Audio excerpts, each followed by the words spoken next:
Bonjour chers élèves, dans cette vidéo nous allons étudier la métaphore. On va commencer d'abord par une petite définition. La métaphore, c'est une figure d'analogie, consiste à utiliser un mot pour parler d'une réalité qu'il ne désigne pas habituellement.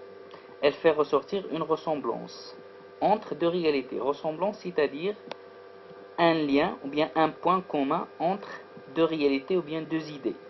La métaphore est comme la comparaison, unit un comparé et un comparant.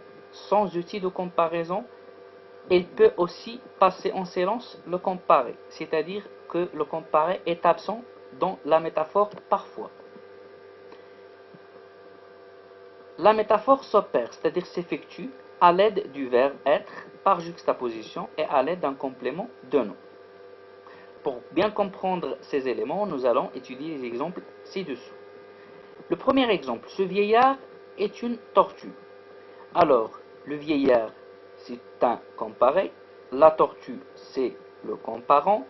On va chercher le point commun, c'est-à-dire la ressemblance entre ces deux éléments, le comparé et le comparant.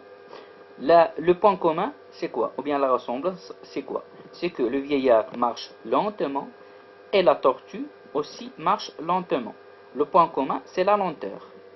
C'est la lenteur. Tous les deux marchent d'une manière très lente.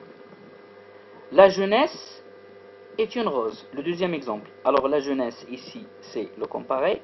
Le comparant, c'est la rose. Le point commun entre les deux, c'est quoi? On va commencer d'abord par la rose. La rose, comment est-elle la rose? La rose est belle. Alors la jeunesse aussi est belle. Donc le point commun entre les deux, c'est la beauté.